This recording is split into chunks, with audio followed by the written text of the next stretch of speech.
नमस्कार प्रिय भक्तजनों, आपके अपने चैनल शिवा शिष्या कथा पर आपका तहे दिल से स्वागत है। आज श्रवण करते हैं हम श्रावण महात्म्य का 17वां अध्याय, जिसका शीर्षक है श्रावण मास की अष्टमी को देवी पवित्रारोपण, पवित्र निर्माण विधि तथा नवमी का कृत्य।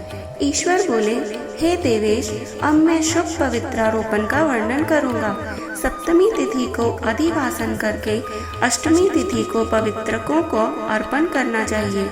जो पवित्रक बनवाता है उसके पुण्य फल को सुनिए। सभी प्रकार के यज्ञ, व्रत तथा दान करने और सभी तीर्थों में स्नान करने का फल मनुष्य को केवल पवित्र धारण करने से प्राप्त हो जाता है, क्योंकि भगवती शिवा सर्वव्यापिनी है। इस व्रत से मनुष्य धनहीन नहीं होता, उसे दुख, पीड़ा तथा व्याधियां नहीं होती, उसे शत्रुओं से होने वाला भय नहीं होता और वह कभी भी ग्रहों से पीड़ित नहीं रहता।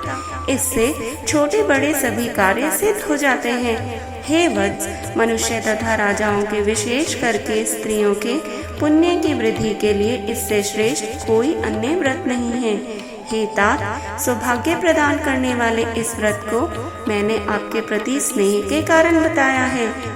हे ब्रह्मपुत्र, श्रावण मास के शुक्ल पक्ष की सप्तमी तिथि को अधिवासन करके देवी के प्रति उत्तम भक्ति से संपन्न वह मनुष्य सभी सामग्रियों से युक्त होकर सभी पूजा द्रव्यों, गंध, पुष्प, फल आदि अनेक प्रकार के नैवेद्य तथा वस्त्राभरण आदि संपादित करके इनकी शुद्धि करे। इसके बाद पंचगव्य का प्राशन कराए, चरों से दिगंबली प्रदान करे तथा अधिवासन करे। उसके बाद सदृश वस्त्रों तथा पत्रों से इस पवित्रक को आच्छादित करे। पुनः देवी के उस मूल मंत्र से उसे 100 बार अभिमंत्रित करके सर्व शोभा समन्वित उस पवित्रक को देवी के समक्ष स्थापित करें। इसके बाद देवी का मंडप बनाकर रात्रि में जागरण करें और नट, नृतक तथा वारांगनाओं के अनेक विध कुशल समूहों और गाने बजाने तथा नाचने की कला में प्रवीण लोगों को देवी के समक्ष स्थापित करें। उसके बाद प्रातःकाल विधिवत स्नान करके पुनः बलि प्रदान करें। इसके बाद विधिवत देवी की पूजा करके स्त्रियों तथा द्विजों को भोजन कराएं। पहले देवी को पवित्रक अर्पण करें और अंत में दक्षिणा प्रदान करें। हे वत्स, अपनी सामर्थ्य के अनुसार कार्य सिद्धि करने वाले उस नियम को धारण करें। राजा को प्रयत्न पूर्वक स्त्री के प्रति आसक्ति, जुआ, आंखें तथा मांस आदि का परित्याग कर देना चाहिए। ब्राह्मणों तथा आचार्यों को स्वाध्याय का और वैश्यों को खेती का कार्य तथा व्यवसाय नहीं करना चाहिए। 7, 5, 3, 1 अथवा आधा दिन ही त्याग पूर्वक रहना चाहिए और देवी के कार्यों में निरंतर अपने मन में आसक्ति बनाए रखनी चाहिए।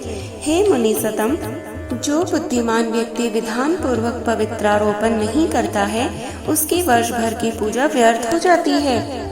अतः मनुष्य को चाहिए कि देवी परायण तथा भक्ति से संपन्न होकर प्रत्येक वर्ष शुभ पवित्रारोपण अवश्य करे। कर्क अथवा सिंह राशि में सूर्य के प्रवेश करने पर शुक्ल पक्ष की अष्टमी तिथि को देवी को पवित्रक अर्पित करना चाहिए। हे सनत कुमार, इसके ना करने में दोष होता है, इसे नित्य करना बताया गया है। सनत कुमार बोले, हे देव, हे महादेव, हे स्वामिन, आपने जिस पवित्रक का कथन किया वह कैसे बनाया जाना चाहिए, उसकी संपूर्ण विधि बतलाइए। ईश्वर बोले, हे सनत कुमार, सुवर्ण, ताम्र, चांदी, रेशमी वस्त्र से निकाले गए कुश, काश के अथवा ब्राह्मणी के द्वारा काटे गए कपास के सूत्रों को तिगुना करके फिर उसका तिगुना करके पवित्रक बनाना चाहिए। उनमें 308 तारों का पवित्रक उत्तम और 270 तारों का पवित्रक मध्यम माना गया है। 180 तारों वाले पवित्रक को कनिष्ठ जानना चाहिए। इसी प्रकार 100 ग्रंथि का पवित्रक उत्तम, 50 ग्रंथि का पवित्रक माध्यम तथा 26 ग्रंथि का सुंदर पवित्रक कनिष्ठ होता है। अथवा 6, 3, 4, 2, 12, 24, 10 अथवा 8 ग्रंथियों वाला पवित्रक बनाना चाहिए। अथवा 108 ग्रंथि का पवित्रक उत्तम, 54 ग्रंथि का मध्यम और 27 ग्रंथि का कनिष्ठ होता है। प्रतिमा के घुटने तक का लंबा पवित्रक उत्तम, जंघा तक लंबा पवित्रक माध्यम तथा नाभि पर्यंत पवित्रक अधम कहा जाता है। पवित्रक की सभी शुभ ग्रंथियों को कुमकुम से रंग देना चाहिए। इसके बाद अपने समक्ष शुभ सर्वतोभद्र मंडल पर देवी का पूजन करके कलश के ऊपर बांस के पात्र में पवित्रकों को रखें।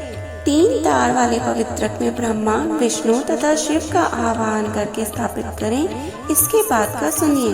9 तार के पवित्रक में ओंकार, सोम, अग्नि, ब्रह्मा, समस्त नागों, चंद्रमा, सूर्य, शिव तथा विश्व देवों की स्थापना करें। हे सनत कुमार, अब मैं ग्रंथियों में स्थापित किए जाने वाले देवताओं का वर्णन करूंगा।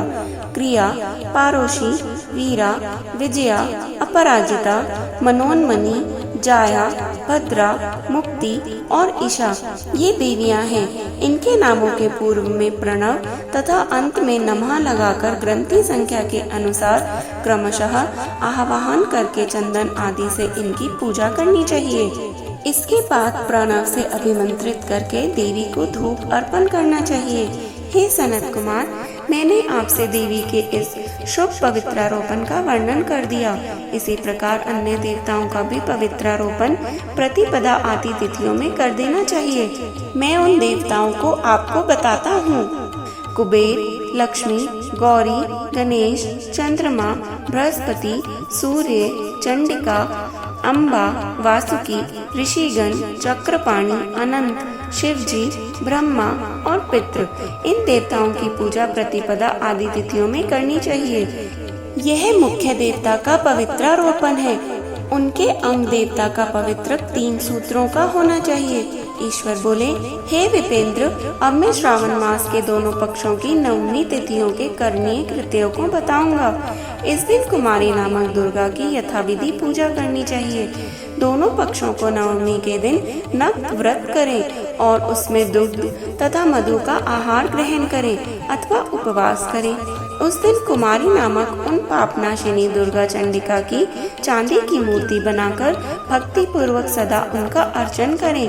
गंध, चंदन, कनेर के पुष्पों, दशांग, धूप और मोदकों से उनका पूजन करें। उसके बाद कुमारी कन्या, स्त्रियों तथा विप्रों को श्रद्धा पूर्वक भोजन कराएं। फिर मौन धारण करके स्वयं बिल्व पत्र का आहार ग्रहण करें। इस प्रकार जो मनुष्य अत्यंत श्रद्धा के साथ दुर्गा जी की पूजा करता है वह उस परम स्थान को जाता है जहाँ देव बृहस्पति विद्यमान है। हे विधि नंदन, यह मैंने आपसे नवमी तिथि का कृत्य कह दिया। यह मनुष्यों के सभी पापों का नाश करने वाला, सभी संपदाएं प्रदान करने वाला, पुत्र पौत्र आदि उत्पन्न करने वाला और अंत में उन्हें उत्तम गति प्रदान करने वाला है। इस प्रकार श्री स्कंद पुराण के अंतर्गत ईश्वर सनत कुमार संवाद में श्रावण मास महात्म्य में अष्टमी तिथि को देवी पवित्रारोपण नामक 17वां अध्याय पूर्ण हुआ। श्रावण माह महात्म्य का 18वां अध्याय सुनने के लिए हमारे साथ जुड़े रहिए और कृपया हमें सब्सक्राइब कर जाइए। हर हर महादेव।